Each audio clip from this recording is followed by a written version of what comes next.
ఒకానొక పట్టణంలో చాలా మంచి భక్తుపరుడైన ఒక పట్టణపు అధికారి ఉన్నాడు. ఆయన ఒకరోజు ప్రార్థన చేయించున్నప్పుడు అతనికి ఒక చక్కని ఆలోచన వచ్చింది.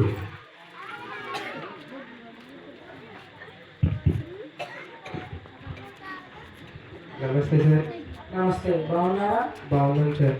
2 రోజుల్లో నా పుట్టినరోజు వస్తుంది. Okay sir. ఈ సందర్భంగా ప్రజలందరినీ ఆహ్వానిస్తున్నాను. Okay sir.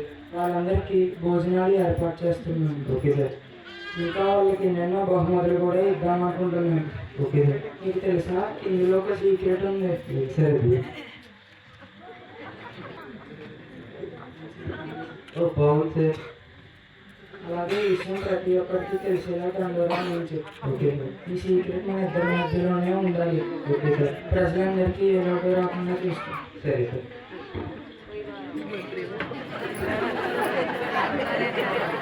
ఇందుకు మూలముగా ప్రజలందరికీ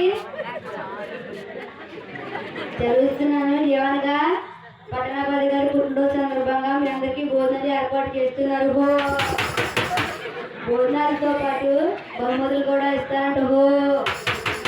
మీ అందరూ తప్పకుండా రావాలని పట్టణాధికారి గారు కోరుతున్నారు.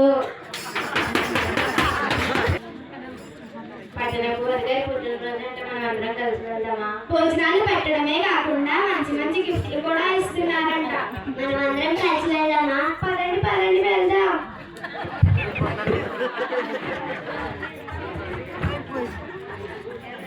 Happy birthday sir. Thank you.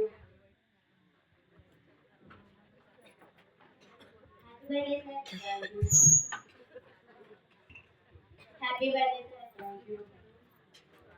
Happy birthday sir. Thank you. Happy birthday sir. Thank you. Happy birthday sir. Thank you. మీరందరూ మీ పనులు అనుకుని నా పుట్టినరోజుకు వచ్చినందుకు మీ అందరికీ ధన్యవాదాలు. మీకు ఏర్పాటు చేసిన భోజనాలు తిని మీకు ఏర్పాటు చేసిన బహుమతులను కూడా తీసుకోండి.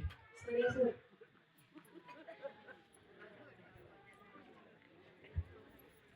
మనం ముందుగా వెళ్ళి మంచి గిఫ్ట్లు అన్ని తీసుకుని త్వరగా వెళ్ళిపోదాం.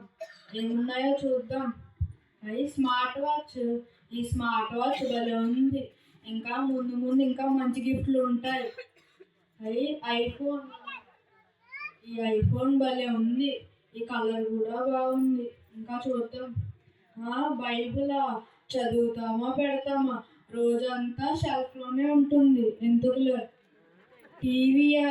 మా ఇంట్లో ఒకటి ఉందిలే. ల్యాప్టాప్. ఈ ల్యాప్టాప్ భలే ఉంది. ఈ ల్యాప్టాప్లో నేను గేమ్స్ ఆడుకోవచ్చు, మూవీస్ చూడవచ్చు, మా ఫ్రెండ్స్తో చాటింగ్ కూడా చేసుకోవచ్చు. నాకు ఇదే కావాలి. నాకు ఇదే విలువైనది.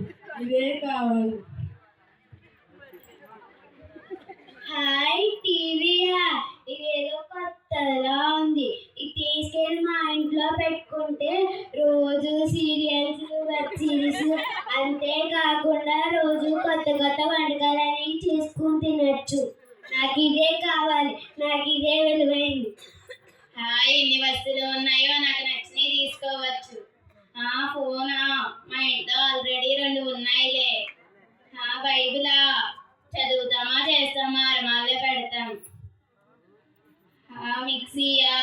మా ఇంట్లో ఉన్న మిక్సీ ఏమో పాడైపోయింది. ఎప్పటి నుంచో కొందాం అనుకుంటున్నాం, కొనలేకపోతున్నాం. రుబ్బి రుబ్బి చేతులు పడిపోయింది. నాకు ఇదే కావాలి. నాకు ఇదే విలువైంది. నాకు ఇదే విలువైంది. నాకు ఇదే విలువైంది. అది స్మార్ట్ వాచ్. మా డాడీని ఎప్పటి నుంచో కొనమంటున్నాను, కానీ కొనడం లేదు. మా ఫ్రెండ్ తెచ్చుకుని వాళ్ళు ఫోజులు కొడుతుంటాడు. నేను కూడా ఇది తీసుకుని వాడి ముందు ఫోజులు కొడుతున్నాను. నాకు ఇదే కావాలి. ఇదే అయ్యగారంటే అయ్యగారు ఎన్ని బహుమతులు పెట్టారో. నాకు నచ్చింది తీసుకోవచ్చు. అద్దమా? మా ఇంట్లో ఉన్న అద్దమేమో పగిలిపోయింది. ముక్కు కనిపిస్తే కొన్ని కనపడదు, కొన్ని కనిపిస్తే ముక్కు కనపడదు. ఇందులో నేను ఎంత అందంగా ఉన్నానో. ఇటు తిరిగితే ఇటు కనిపిస్తున్నాను, ఇటు తిరిగితే ఇటు కనిపిస్తున్నాను. నాకు ఇదే కావాలి. నాకు ఇదే విలువైంది. నాకు ఇదే కావాలి. నాకు ఇదే విలువైంది. బైబిలా? థ్యాంక్ యూ యేసయ్యా, నా కోసం ఇక్కడ బైబిల్ సిద్ధపరిచినందుకు. ఆగమ్మా, ఏంటయ్యా? ఏం గిఫ్ట్ తీసుకెళ్తున్నావు? బైబిల్ అయ్యా. బైబిలా? ఇక్కడ అవునయ్యా. ఏమైనా వస్తువులు ఉండగా నువ్వు బైబిల్ ఎందుకు తీసుకెళ్తున్నావు? అయ్యా, నేను చాలా పేదరాలనయ్యా. నాకు బైబిల్ కొనే స్తోమత లేదయ్యా. ఎప్పటి నుంచో బైబిల్ కావాలని దేవుడికి ప్రార్థన చేస్తున్నానయ్యా. ఆయన ఇక్కడ చూసి నా కోసం ఇక్కడ బైబిల్ సిద్ధపరిచాడయ్యా. నువ్వు పేదరాలు అంటున్నావు కదా, అయితే ఈ వస్తువులన్నీ మీ ఇంట్లో ఉన్నాయా? లేవయ్యా. వాళ్ళు చూడు ఎంత తెలివైన వాళ్ళు, అన్ని విలువైన వస్తువులే తీసుకుని వెళ్ళారు. అయ్యా, అవన్నీ నిర్జీవమైన వస్తువులయ్యా. బైబిల్ మొత్తం జీవంతో నింపబడిందయ్యా. బైబిల్ ఎవరితో ఉంటే వాళ్ళు జీవంతో నింపబడతారయ్యా.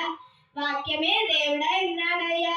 వాక్యం నాతో ఉంటే దేవుడు నాతో ఉన్నట్లే. సరే అయితే నీ ఇష్టం, బైబిలే తీసుకెళ్ళి. ఇంటికి వచ్చిన నిత్య ప్రార్థించి బైబిల్ని ఓపెన్ చేసినప్పుడు ఒక్కొక్క పేజీకి బైబిల్ నిండా డబ్బులు ఉండడం గమనించింది. అయ్యా, మీరు ఇందులో పొరపాటున డబ్బులు పెట్టేసినట్టున్నారు, తీసుకోండి. లేదమ్మా, మనకు తెలిసిన ప్రజల్లో దేవుణ్ణి ప్రేమించిన వారిని తెలుసుకోవడం కోసం ఆ డబ్బులు నేనే పెట్టాను. ఈ వస్తువులు నీకే, బైబిల్ నీకే, ఆ డబ్బులు నీకే. మన దేవుడి దీవెనలు కూడా నీకే.